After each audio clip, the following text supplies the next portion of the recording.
መግባት ግዴታ ነው፣ ዋጅብ ነው። እያንዳንዳችንም አላህ ሱብሓነሁ ወተዓላ ተውበት እንድናደርግ ሲመክረን ቅድም እንዳነበብነው አንቀጹ ላይ ሁላችሁም ወደ አላህ ተመለሱ እናንተ ሙእሚኖች ሆይ ትድኑ ዘንድ ብሎናል።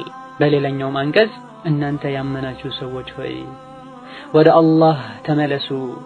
ምን አይነት መመለስን?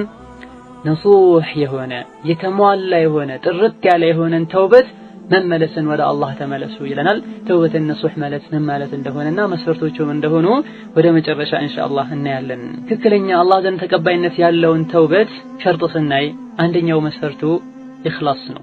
ተውበት ያደረግነው ለአላህ ብለን መሆን አለበት። አላህን ፈርተን መሆን አለበት። አላህን አለቀን መሆን አለበት። አላህ ዘንድ ውርደትን ፈርተን መሆን አለበት። ከአላህ ስብሐነሁ ወተዓላ ረሕመትና ከጀነት መባረርን ሰግተን መሆን አለበት።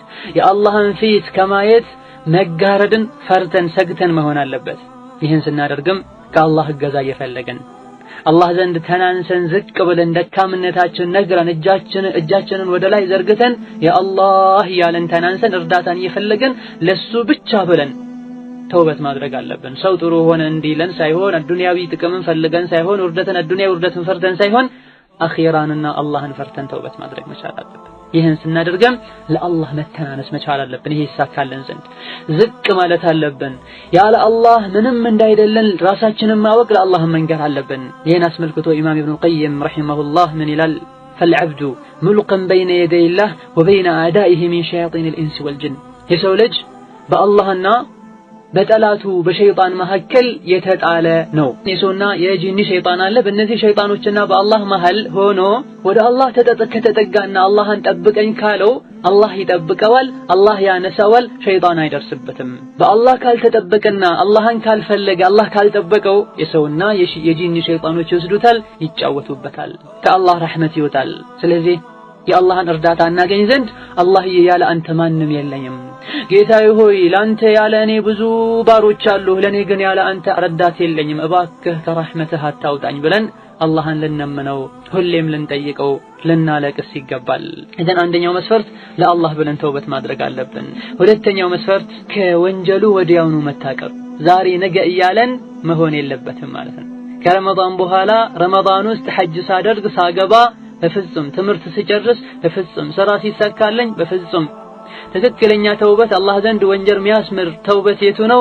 ወዲያውኑ ከወንጀሉ የታቀበን እንደሆነ ነው። ሁለተኛው መስፈርት ከወንጀል ላይ ሆነን ተውበት እናደርጋለን ብንል አላህ ሱብሓነሁ ወተዓላ ቀድመህ ከወንጀሉ ታቀብ ይለናል። ቁድስ የሆነ ሐዲስ ላይ አላህ ምን ይላል? ባሪያዬ ወደኔ አንድ ስንዝር ከመጣ እኔ ወደሱ አንድ ክንድ መጣለሁ ይላል። ይዘን ወደ አላህ በቀረበን ቁጥር ከወንጀል በራቅን ቁጥር አላህ የበለጠ ወደኛ ይቀርባል፣ እርዳታውን ይለግሰናል።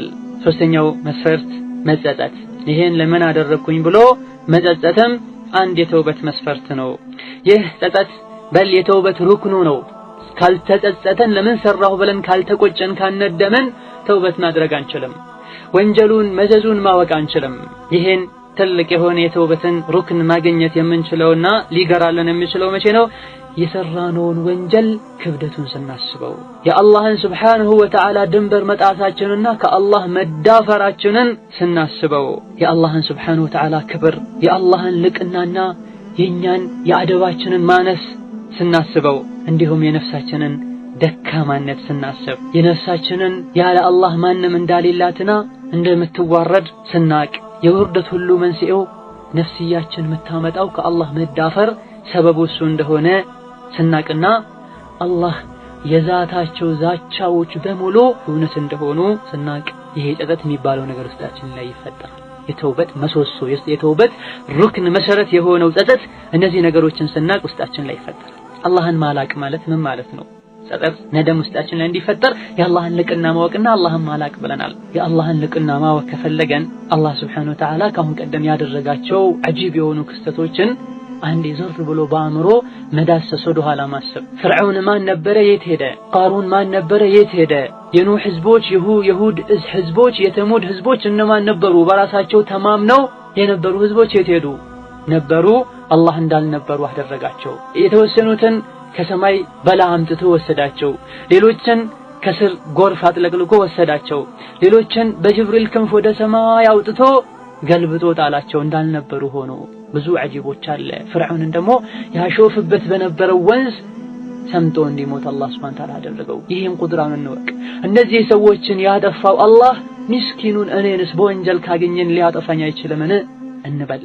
ሌላው አላህን እንድናለቅ ከሚያደርገን አንዱ የወንጀሉን ትንሽነት አንይ። ወንጀሉን አትስሩ ብሎ ህጉን የጣስነው የአላህን ትልቅነት ማየት አለብን። ለዚህ ነው ቢላል ኢብኑ ሰዓድ